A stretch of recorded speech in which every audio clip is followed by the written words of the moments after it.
আসসালামু আলাইকুম প্রিয় সপ্তম শ্রেণীর শিক্ষার্থীরা। আমি তোমাদের ইংলিশ গ্রামার অ্যান্ড কম্পোজিশন বইয়ের এই ভিডিওতে লেসন 3 এটা তোমাদের পেজ 6 এটা শিখাবো। দেখো কি বলছে? অ্যাডজেক্টিভ। কি বলছে দেখো? Look at the underline words in the following sentence. এখানে দেখো, এখানে কতগুলো আন্ডারলাইন ওয়ার্ড দেওয়া আছে। এরপর আমাদের কাজ করতে হবে। কি বলছে দেখো? যে Sharmin is a pretty girl. Sharmin হলো সুন্দরী বা চমৎকার মেয়ে বা সুন্দরী মেয়ে। এখন দেখো Sharmin is a pretty girl. তাহলে এখানে দেখো গার্ল শব্দটা নাউন। তাহলে এই প্রিটি শব্দটা কি হবে? প্রিটি শব্দটা এখানে অ্যাডজেক্টিভ হবে। Okay? Our library is big. আমাদের লাইব্রেরিটা বিশাল বড়। তাহলে এই যে বিগ শব্দটা কি? এটাও কিন্তু adjective. Do you have any digital camera? তোমার কি কোনো ডিজিটাল ক্যামেরা আছে? তাহলে দেখো ক্যামেরা শব্দটা নাউন, তাহলে এই শব্দ ডিজিটাল শব্দটা হলো অ্যাডজেক্টিভ। তাহলে প্রিয় শিক্ষার্থীরা মনে রাখবা, ২ টা শব্দ যদি পাশাপাশি থাকে তাহলে ১ম শব্দটা অ্যাডজেক্টিভ। ওকে? যারা তোমরা ক্লাস 6 এ তো আমার ভিডিও দেখেছিলা যারা অ্যাডজেক্টিভের, তোমরা এখনো চাইলে ভিডিওটা খুঁজে দেখতে পারো ক্লাস 6 এর ভিডিওটা। ওইখানে আমি কিন্তু অ্যাডজেক্টিভ শিখিয়েছিলাম। ওকে? তোমরা সেটা দেখলে তোমরা অ্যাডজেক্টিভ গুলো সম্পর্কে প্রপার আইডিয়া হয়ে যাবে কোনগুলো অ্যাডজেক্টিভ। ওকে? আর এই ভিডিওতে তারপর আমি তোমাদের এখানে এগুলো শিখিয়ে দিব। তাহলে কি হলো যে আমরা জানি বিভিন্নভাবে অ্যাডজেক্টিভ হয়। যখন ২ টা শব্দ পাশাপাশি থাকে, নাউন শব্দটার আগে যে শব্দটা থাকে সেটা কিন্তু অ্যাডজেক্টিভ হয়। ওকে? যখন নাউনের আগে যে শব্দটা থাকবে সেটা কিন্তু অ্যাডজেক্টিভ হবে। The library is big. লাইব্রেরিটা কেমন? লাইব্রেরিটা হলো বড়। এই যে কেমন শব্দটা প্রশ্ন করা যাবে। কেমন? এটা কেমন? হ্যাঁ? আবার অনেকগুলো অ্যাডজেক্টিভ ওয়ার্ড গুলো শেষে তোমরা এএল, ওইউএস, এনটি, ফুল, লেস, এফইউডাবলএল, এলইডাবলএস এইগুলো তারপরে এবল, এবিএলই এগুলো কিন্তু অ্যাডজেক্টিভ শব্দের সাথে থাকে। আবার আইসি এই এগুলো কিন্তু অ্যাডজেক্টিভ শব্দের সাথে থাকে। তাহলে এই যে ডিজিটাল দেখো এএল, ন্যাচারাল, ডিজিটাল এগুলো কিন্তু adjective. The word pretty, big, digital এগুলো describes a girl, a library and a camera respectively। দেখো প্রিটি শব্দটা দ্বারা গার্লকে বোঝাচ্ছে, বিগ শব্দ লাইব্রেরি বোঝাচ্ছে, আর ডিজিটাল শব্দটা দ্বারা কি হলো? ক্যামেরার কথা বলছে। This words are called adjective. এই শব্দগুলো আসলে অ্যাডজেক্টিভ। দেখো দোষ, গুণ, সংখ্যা, অবস্থা, পরিমাপ। সংখ্যা বোঝালেও কিন্তু অ্যাডজেক্টিভ। যদি বলি, "I have ৳5" এই ৫ কিন্তু একটা সংখ্যা, ডিজিট। এটা কিন্তু adjective. Okay? Look at the underline words in the following text. দেখো এখানে কতগুলো আন্ডারলাইন ওয়ার্ড দিয়েছে দেখো। Mrs Tahmina Anwar is a skill teacher. Mrs Tahmina Anwar একজন দক্ষ শিক্ষক। She is qualified too. তাহলে তিনি কিন্তু যোগ্যতা সম্পন্ন, qualified. Okay? She has a long teaching experiences. তার কিন্তু অনেক দীর্ঘ শিক্ষাদানের অভিজ্ঞতা রয়েছে। She has an excellent academic record as well. তার কিন্তু একটা ভালো এই একাডেমিক রেকর্ডও আছে। মানে শিক্ষা জীবনে তার অনেক ভালো ফলাফল আছে। She is a favourite teacher to her student as she is very caring. তিনি কিন্তু একজন প্রিয় শিক্ষক তার শিক্ষার্থীদের কাছে, যেহেতু তিনি খুব বেশি যত্নবান। Now say which words this adjective described or modify. তাহলে কোন শব্দগুলোকে অ্যাডজেক্টিভ ডিসক্রাইব করে বা মডিফাই করে? প্রিয় শিক্ষার্থী মনে রাখবা, অ্যাডজেক্টিভ ডিসক্রাইব করে বা মডিফাই করে নাউনকে মডিফাই করে। ওকে? যেমন দেখো, স্কিল টিচার। টিচারটা কেমন? টিচারটা হলো স্কিলড। তাহলে এখানে নাউনকে মডিফাই করলো। ওকে? বিষয় দেখো কি বলছে? Now look at the faces below. নিচের প্যাসেজটা পড়ো and fill in the gaps with adjective। এবং অ্যাডজেক্টিভ দ্বারা এই শূন্যস্থানগুলো আমাদেরকে পূরণ করতে বলছে। ওকে? তো সেক্ষেত্রে দেখো তোমরা কিভাবে করবা? যে now look at the passage below and fill in the gaps with adjective। কি বলছে দেখো? My uncle is a engineer. তাহলে আমার আঙ্কেল একজন কি? প্রকৌশলী। তাহলে ইঞ্জিনিয়ার মানে প্রকৌশলী। তাহলে আমরা এখানে কি ব্যবহার করব? দেখো, সেক্ষেত্রে আমরা লিখব talented. My uncle is a talented engineer. তুমি এখানে অনেক শব্দ ব্যবহার করতে পারো। যেমন গুড একটা অ্যাডজেক্টিভ, গুডও ব্যবহার করতে পারো। তার মানে তোমরা ট্যালেন্টেড অথবা স্কিল যেকোনো শব্দটা তোমরা এখানে ব্যবহার করতে পারতেছো। ওকে? ট্যালেন্টেড অথবা skilled. He works in a dash company. তোমরা দিতে পারো he works in a renowned company. তিনি একটা বিখ্যাত একটা কোম্পানিতে চাকরি করেন। তুমি যদি দেখো প্রাইভেট কোম্পানি তাও হবে। ওকে? তুমি যদি বলো রিপুটেবল কোম্পানি তাও হবে। Okay? He works in a renowned company. Renowned মানে খ্যাতিসম্পন্ন মানে বিখ্যাত। তিনি একটা বিখ্যাত কোম্পানিতে চাকরি করেন অ্যাজ ড্যাশ ইঞ্জিনিয়ার। কি ইঞ্জিনিয়ার হিসেবে চাকরি করেন? Dedicated engineer. ওকে? মানে একজন তিনি ডেডিকেটেড ইঞ্জিনিয়ার হিসেবে সেখানে চাকরি করেন। তিনি অনেক বেশি ডেডিকেটেড। সেই প্রতিষ্ঠানের প্রতি একজন নিবেদিত ইঞ্জিনিয়ার। মানে প্রতিষ্ঠানের প্রতি তার অনেক ভালোবাসা আছে। এজন্য হলো ডেডিকেটেড ইঞ্জিনিয়ার। এখানে যদি এভাবে দেওয়া থাকতো যে he is an dash engineer, তাহলে লিখতে পারতা আনএক্সপেরিয়েন্সড ইঞ্জিনিয়ার। ওকে? অভিজ্ঞতা সম্পন্ন। তাহলে তোমাকে এখানে দেখো, এখানে আমাদের বলছে my uncle is a talented engineer. এই বিষয়টা খুবই ইম্পোর্টেন্ট। অনেক সময় এখানে এ না দিয়ে আন দিয়ে দিল। ওকে? ভাওয়েল থাকলে তার পূর্বে অ্যান বসে। ওকে? তাহলে এখানে এ আছে এজন্য ট্যালেন্টেড লিখছি। কিন্তু যদি আন থাকতো তাহলে আর ট্যালেন্টেড লিখতে পারতাম না। স্কিলড লিখতে পারতাম না। তাহলে তুমি সবসময় একই রকম অ্যাডজেক্টিভ লিখতে পারবা না যদি তোমার সামনে যদি এ বা অ্যান থাকে। ওকে? এটা মাথায় রাখবা। তাহলে নরমালি আমরা অ্যাডজেক্টিভ এর ক্ষেত্রে আমার অর্থ অনুযায়ী যেকোনো অ্যাডজেক্টিভ দিলেই হবে। কিন্তু যখন এইভাবে এ বা অ্যান থাকবে শুরুতে যেমন এখানে এ আছে। যদি এখানে অ্যান থাকে বা এ থাকে তখন একটু সাবধানে দিতে হবে। Okay? He graduated in dash engineering from BUET. তাহলে হলো কি? He graduated in civil engineering from BUET. তাহলে তিনি কি করছেন? বুয়েট থেকে গ্র্যাজুয়েট করছেন সিভিল ইঞ্জিনিয়ারিং এ। তুমি আবার মেকানিক্যাল ইঞ্জিনিয়ারিং ও লিখতে পারবা। Okay? He also studied abroad for his abroad মানে বিদেশ। সে বিদেশেও পড়ালেখা করেছিল for his dash qualification. For his higher qualification. উচ্চ শিক্ষার জন্য। প্রিয় শিক্ষার্থী এখানে কিন্তু হায়ার শব্দটা উচ্চ শিক্ষার ক্ষেত্রে তোমরা সবসময় হায়ার ব্যবহার করতে হয়। ওকে? কারেন্টলি মানে সম্প্রতি। কারেন্টলি মানে সম্প্রতি। He is in charge of our dash project. আমরা লিখলাম লার্জ প্রজেক্ট। সম্প্রতি তিনি একটা বড় প্রজেক্টের দায়িত্বে আছেন। In charge of. তাহলে ইন চার্জ মনে রাখবা। ইন চার্জ মানে দায়িত্বরত। আবার ইন চার্জ অফ মানে হলো ভারপ্রাপ্ত। কারেন্টলি মানে সম্প্রতি, অ্যাব্রোড মানে বিদেশ, হায়ার মানে উচ্চ, কোয়ালিফিকেশন মানে কি? কোয়ালিফিকেশন মানে শিক্ষাগত যোগ্যতা। আর ডেডিকেটেড মানে নিবেদিত, ট্যালেন্টেড মানে মেধাবী, রিনোয়েন্ট মানে খ্যাতিসম্পন্ন।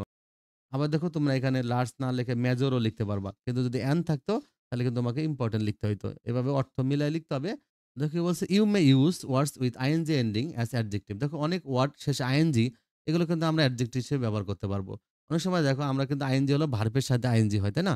কিছু শব্দ আছে যেগুলো নরমাল ওদের আলাদা কোনো অ্যাডজেক্টিভ ফর্ম নেই। তখন এদের সাথে আইএনজি যুক্ত আইএনজি করে সেগুলো আমরা অ্যাডজেক্টিভ হিসেবে ব্যবহার করতে পারবো। তো to describe the effect that something has on your feeling. তার মানে তোমার মনের মধ্যে কিছু অনুভূতি আছে।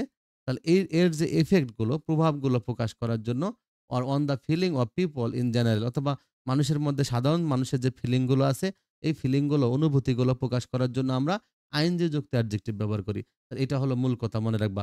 Two describe the effect that something has on our feeling or on the feeling of people in general. তার মানে আমাদের কোনো কিছু আমাদের মনের যে অনুভূতি অথবা সাধারণত মানুষের মনের যে অনুভূতি এটা প্রকাশ করার জন্য ডিসক্রাইব করার জন্য এটাকে ব্যাখ্যা করার জন্য এই টাইপের অ্যাডজেক্টিভ গুলো ব্যবহার করা হয়। দেখো এখানে কতগুলো আছে যেমন চার্মিং দেখছো? আমি তোমাদের অর্থগুলো করে দিয়েছি সুন্দর করে। তোমরা অর্থগুলো সুন্দর করে মনে রাখবা। দেখো এই চার্মিং মানে মনোমুগ্ধকর বা আকর্ষণীয়। এনকারেজিং মানে উৎসাহজনক। ওয়েলকামিং, ওয়েলকামিং হলো আন্তরিক। বলে হি ইজ ওয়েলকামিং তাহলে বলে সে হলো অনেক আন্তরিক। সারপ্রাইজিং মানে আশ্চর্যজনক। হ্যাঁ? It's surprising to me. এটা আমার কাছে অনেক আশ্চর্যজনক। শকিং হলো চমকপ্রদ। সবাই শকিং মানে কি? হতবাক করে এমন। অ্যালার্মিং হলো আতঙ্কজনক বা উদ্বেগজনক। এমব্রেসিং হলো লজ্জাজনক বা বিব্রতকর। কনফিউজিং মানে হলো কি? বিভ্রান্তিকর। ডিপ্রেসিং হলো কি? হতাশাজনক বা মন খারাপ করা। এরকম মন খারাপ করে যে জিনিসগুলো। এক্সিস্টিং দেখো, এক্সিস্টিং মানে বিদ্যমান বা বর্তমান। লিভিং হলো জীবিত বা বাসযোগ্য। ওকে? লিভিং, লিভিং মানে জীবিত। আবার টায়ারিং হলো ক্লান্তিকর। টায়ারিং মানে ক্লান্তিকর। অ্যামেজিং হলো বিস্ময়কর, অবিশ্বাস্য। বোরিং হলো বিরক্তিকর, মানে হলো একঘেয়ে। এক্সাইটিং হলো উত্তেজনাপূর্ণ বা রোমাঞ্চকর। ডিসঅ্যাপয়েন্টিং হলো হতাশাজনক। ডাইং হলো মৃত পথযাত্রী বা মুমূর্ষ। ডাইং পেশেন্ট মানে কি? মুমূর্ষ রোগী। তবে ডাইং শব্দটা হলো অ্যাডজেক্টিভ। দেখো এই যে শব্দগুলো আছে, এই শব্দগুলো কিন্তু সবগুলো তোমরা নাউনের আগে ব্যবহার করতে পারবা। তো শিখে দেখো এবার কি বলছে? The past participle form of verbs that describes our feeling can be used as adjective too. দেখো ভার্বের যে past participle ফর্ম গুলো আছে যেমন ডু ডিড ডান আমরা যেরকম ডু মানে হলো প্রেজেন্ট, ডিড হলো পাস্ট, ডান হলো পাস্ট পার্টিসিপল। এরকম যে পাস্ট পার্টিসিপল ফর্ম আছে তো অনেকগুলো পাস্ট পার্টিসিপল ফর্ম সবগুলো না অনেকগুলো ফার্স্ট পার্টিসিপল ফর্ম যেগুলো কি করতে পারি যেগুলো ডিসক্রাইব আওয়ার ফিলিং যেগুলো দ্বারা আমরা আমাদের অনুভূতি প্রকাশ করতে পারি সেগুলো কিন্তু এই অ্যাডজেক্টিভ। ওকে? তো কি বলছে ডিলাইটেড। এই ডিলাইটেড মানে কি? আনন্দিত, উচ্ছ্বসিত। I am delighted to hear the news. Okay? যে আমি খবরটা শুনে অনেক খুশি, আনন্দিত। এই যে ডিলাইটেড, ডিলাইটেড কিন্তু একটা অ্যাডজেক্টিভ। ওকে? ডিলাইটেড কিন্তু একটা অ্যাডজেক্টিভ। দেখো ইন্টারেস্টেড মানে কি? আগ্রহী। ইন্টারেস্টেড মানে আগ্রহী। ফ্রাস্ট্রেটেড মানে হতাশ। অরিড মানে চিন্তিত, উদ্বিগ্ন। ডিপ্রেসড মানেও কিন্তু এই হতাশাযুক্ত। ওকে? সারপ্রাইজড হলো বিস্মিত, আশ্চর্য হয়ে যাওয়া, আশ্চর্য। টায়ার্ড হলো ক্লান্ত। অ্যামেজড হলো বিস্মিত, অভিভূত। এক্সস্টেড, এক্সস্টেড মানে হলো সম্পূর্ণ ক্লান্ত, অবসন্ন। যদি বলে আই এম ভেরি টায়ার্ড, দেখো এই যে আই এম ভেরি টায়ার্ড, তো ভেরি শব্দটা কিন্তু বাইরের কান্ট্রিগুলোতে ব্রিটিশ বা আমেরিকানরা যারা ইংলিশে কথা বলে তারা কিন্তু ভেরি শব্দটা ব্যবহার করে না। তারা দে অ্যাভয়েড ভেরি, তারা ভেরি শব্দটা অ্যাভয়েড করে।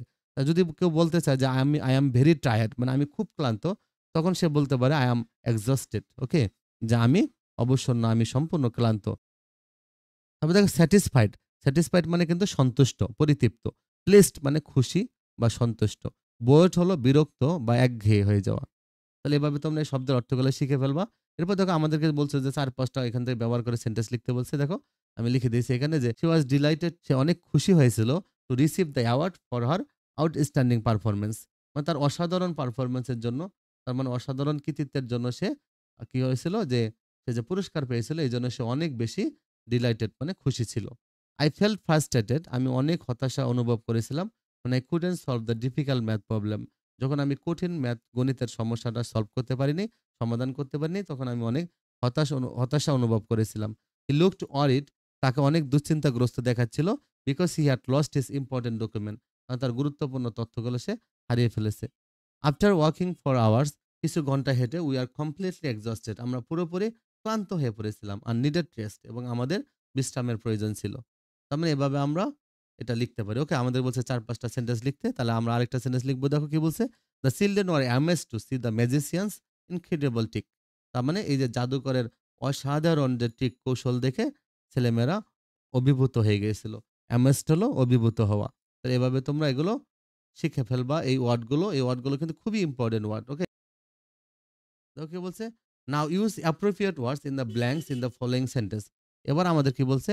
যে নিচের সেন্টেন্স গুলোতে এই যে গ্যাপ গুলোতে অ্যাপ্রোপ্রিয়েট ওয়ার্ড গুলো বসাইতে বলছে। ওকে? তাহলে এটা আমরা করে ফেলবো। এটা তোমাদের এই লেসনের লাস্ট এক্টিভিটি। কি বলছে? দেখো। তাহলে দেখো আমরা করব। কি বলছে? My friend Tumpa is dash in music, interested in music. আমার বন্ধু মিউজিকে অনেক বেশি ইন্টারেস্টেড, অনেক বেশি আগ্রহী। তো but she things cricket is an exciting game. কিন্তু সে মনে করে ক্রিকেট একটা অনেক বেশি এক্সাইটিং গেম, মানে মজার গেম। ওকে? তো সেক্ষেত্রে দেখো এই যে অ্যান আছে। যদি অ্যান থাকে তাহলে আমরা যে অ্যাডজেক্টিভটা ব্যবহার করব অবশ্যই যেন সেখানে শুরুতে ভাওয়েল থাকে। তারপর দেখো Mainamati is an dash place to visit. Mainamati ঘোরার জন্য কেমন জায়গা বলো তো? অ্যামেজিং প্লেস, মানে অসাধারণ একটা জায়গা। বাট মাই আঙ্কেল ওয়াজ, কিন্তু আমার চাচা was dash with the long journey there. My uncle was tired with the long journey there. মানে সেখানে দীর্ঘ ভ্রমণে তিনি সেখানে অনেক বেশি ক্লান্ত হয়ে পড়েছে। I felt really to see my teachers in my uncle's wedding. তার মানে felt really surprised to see my teacher in my uncle's wedding. আমি আমার চাচার বিয়েতে আমার শিক্ষককে দেখে কি হয়েছিলাম? সারপ্রাইজড, অবাক হয়েছিলাম। হ্যাঁ? It was dash too. এটা অনেক বেশি কি ছিল? এটা অনেক বেশি ডিলাইটফুল ছিল, খুশির ছিল। হ্যাঁ? তাহলে এভাবে আমরা এটা করব। পরেরটা বলছে the film was quite dash. তাহলে ফিল্মটা কি ছিল? কোয়াইট কি? Quite boring. ফিল্মটা ছিল কোয়াইট বোরিং, মানে অনেক বেশি বিরক্তিকর ছিল। বাট আই ফেল্ট, কিন্তু আমি অনুভব করেছিলাম, আই ফেল্ট প্লিজড, মানে আমি খুশি হয়েছিলাম to my favourite heroine there. Okay, to see এখানে দিলে ভালো হতো। মানে এখানে তাহলে আমার এক প্রিয় নায়িকাকে দেখে তাও আমি একটু খুশি হয়েছিলাম। যদি ফিল্মটা কিছুটা হলো বোরিং ছিল, কিন্তু আমার প্রিয় নায়িকা ছিল, এইজন্য কি হয়েছিলাম যে আমি খুশি হয়েছিলাম, প্লিজড। ওকে, ঋষিকে দেখো কি বলছে? I was so dash in the work, dash in the work, I was so interested in the work, মানে আমি কাজের প্রতি এমন আগ্রহী ছিলাম যে that I could finish in due time. তো আমি একদম সেটা কি করতে পারছিলাম? একদম সময় মতো শেষ করতে পেরেছিলাম। and my teachers think it is satisfying. আমার শিক্ষক মনে করেছে যে এটা হলো সন্তোষজনক। প্রিয় শিক্ষার্থীরা, তোমরা যারা আমাদের চ্যানেলে সাবস্ক্রাইব করনি, তোমরা আমাদের চ্যানেলে সাবস্ক্রাইব করে রাখবা। আমি তোমাদের ফার্স্ট পেপারের ভিডিও ইতিমধ্যে অনেকগুলো দিয়েছি। তোমরা যারা দেখোনি তোমরা দেখে ফেলবা। তোমরা কোনো কিছু জানতে মন চাইলে কমেন্ট বক্সে লিখবা। তাহলে কিন্তু আমি এগুলো রিপ্লাই দিব। ওকে? ভালো থেকো।